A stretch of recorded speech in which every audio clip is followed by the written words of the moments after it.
Dan saya berharap Bapak Ibu yang duduk di sini itu tidak mengenali kesalahan saya yang sangat fatal. Jadi basically saya kena kesehatan, saya SKM, dan saya kena ujian dari Allah itu. Anak saya yang ketiga, yang laki-laki, yang sudah mulai kelihatan pengaruhnya itu kena autoimun. Autoimun itu mirip kanker. Jadi daya tahan tubuh dia itu menyerang sel-sel tubuh dia sendiri. Di usia yang belum kena 3 tahun.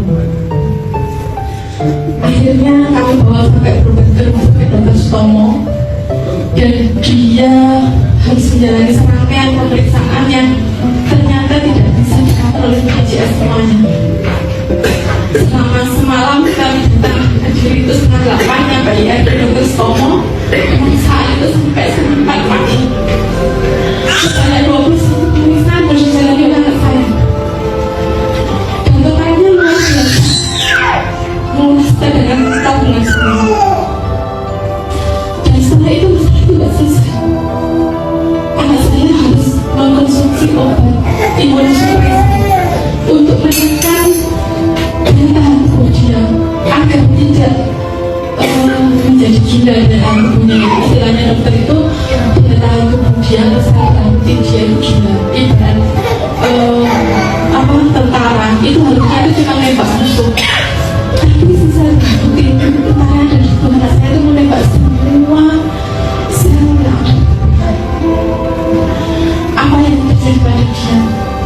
Dia ini tidak bisa minum setetes air. Suhu tubuhnya itu mencapai 40 derajat.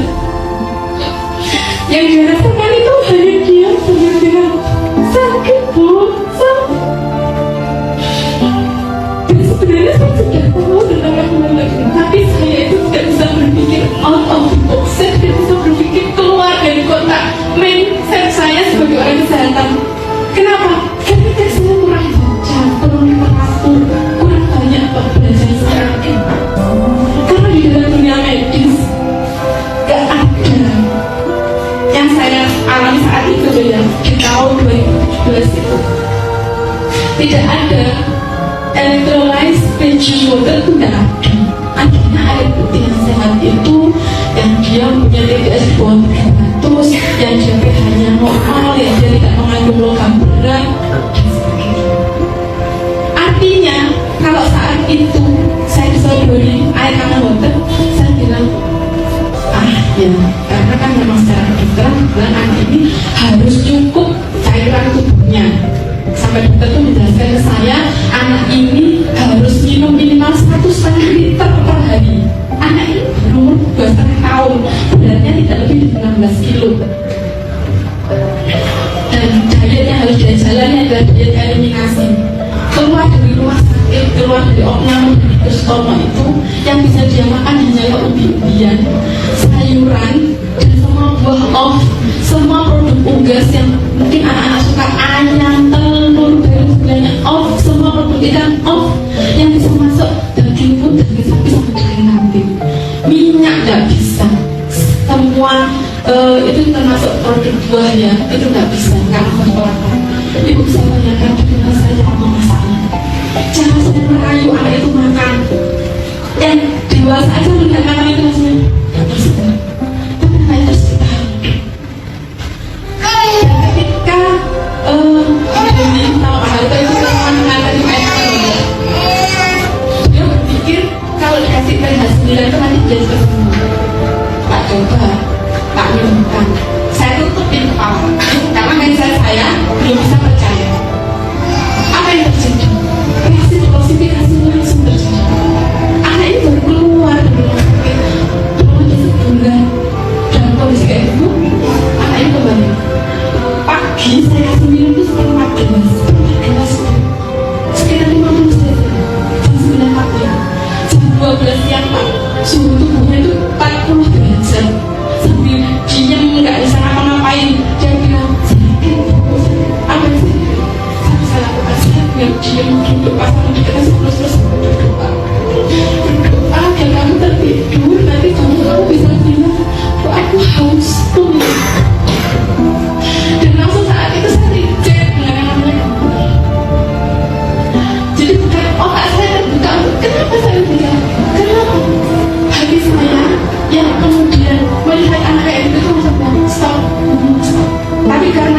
air ini yang bisa diminum kami emang yang minum saya sama kami.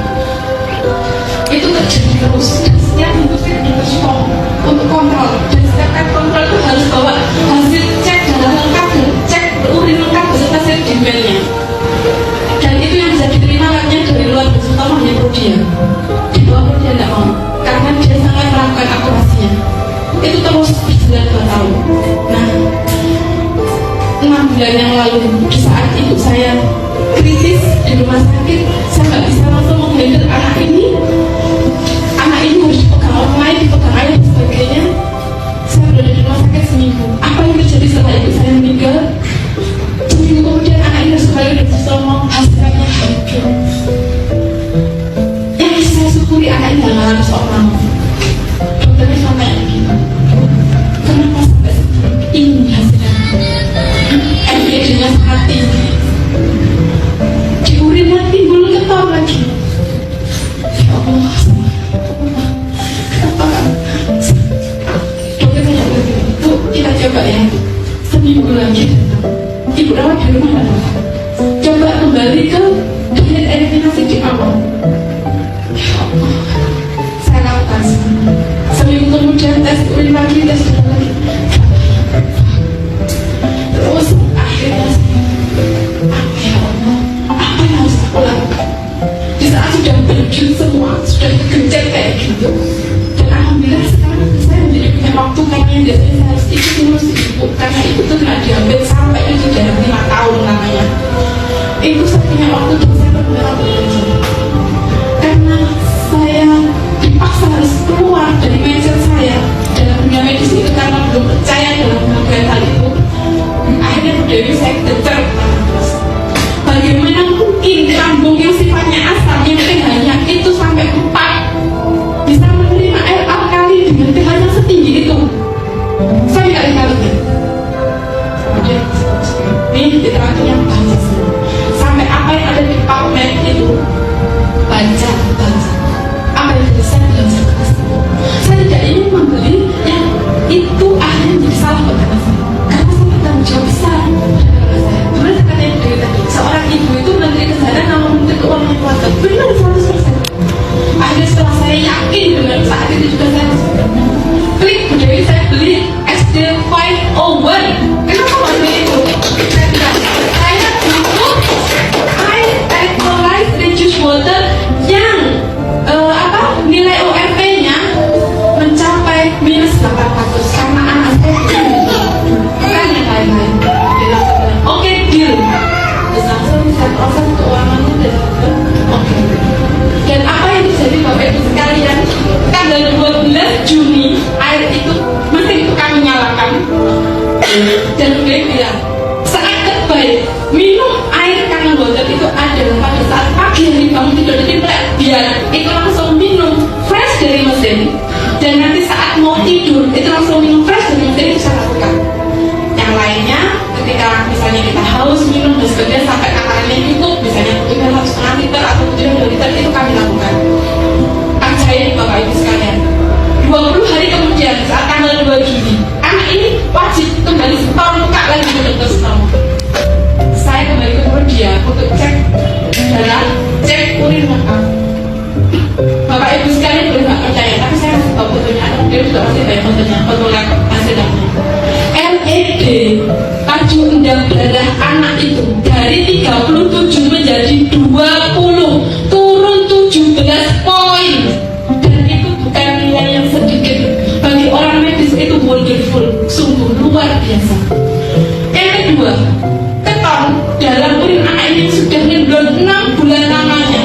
Dan pada saat itu, saatnya masih ada keton, maka saat itu anak ini sudah dijadwalkan untuk pemeriksaan lengkap ulang seperti 2 tahun yang lalu. Selesai, ketonnya hilang.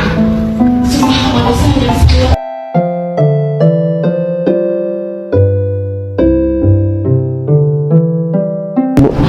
Kata katanya Dr. Robert bahwa status kesehatan yang prima itu adalah ketika dalam kondisi tubuh yang basah, Bapak Ibu. Kondisi tubuh ya. Nah, kemudian kedua, ternyata si hidrogen ini adalah salah satu dari sekian banyak antioksidan yang ada di muka bumi yang ternyata sifatnya itu sangat berat molekul itu sangat kecil, jadi gampang sekali menyerap. Ya, saking gampangnya Bapak Ibu sampai ada di dalam air putih kita dan gampang untuk kita minum, Bapak Ibu semua. Nah, kebayang nggak? Jadi ibarat kata nih, kalau kata orang-orang tua, orang-orang tua, 1 kali mendayung 2-3 pulau terlampaui. Dengan Bapak Ibu hanya menegak air putih untuk menghilangkan dahaga, tapi ternyata itu bagus banget untuk status kesehatan kita. Dan saya pikir apapun Anda, apapun latar belakang Anda, apapun aktivitas utama Anda, apapun pekerjaan Anda tidak akan mungkin lupa yang namanya minum air putih. Bicara olahraga, 2-3 bulan orang mungkin bisa rutin teratur Bapak Ibu semua, tapi bulan keempat, bulan kelima bisa jadi frekuensinya akan turun atau bahkan tidak sama sekali. Bicara kebiasaan untuk makan buah dan sayuran, ya 2-3 bulan pertama Bapak Ibu dia rutin, bulan keempat, bulan kelima belum tentu. Kecuali benar-benar dia sudah ketampar banget gitu ya, pernah jatuh dalam kondisi yang sakit, dia benar-benar teguh untuk dia makan buah dan sayuran. Ini Anda nggak pernah ada yang namanya lupa minum air putih. Saya yakin ketika Anda pernah berobat ke dokter, ya kapanpun itu, atau mungkin ayah ibu Anda atau anak Anda, Pak Bu, banyak minum air putih ya, minimal 8 gelas sehari. Itu udah dari zaman nenek moyang Bapak Ibu. Dari zaman kuda gigit besi sampai kuda gigit roti, kita memang pasti disuruh banyak minum air putih. Ya, jadi ini bukan hal yang baru. Hanya saja air putihnya ini harus yang terpilih, yaitu air alkali terionisasi dan dia punya kandungan hidrogen. So Bapak Ibu semua ya, pastikan Bapak Ibu kalau Anda ingin sehat dan bahkan gampang untuk dipromosikan kepada keluarga kita, kepada rekan-rekan kita, mulailah dari air alkali yang terionisasi dan memiliki kandungan hidrogen.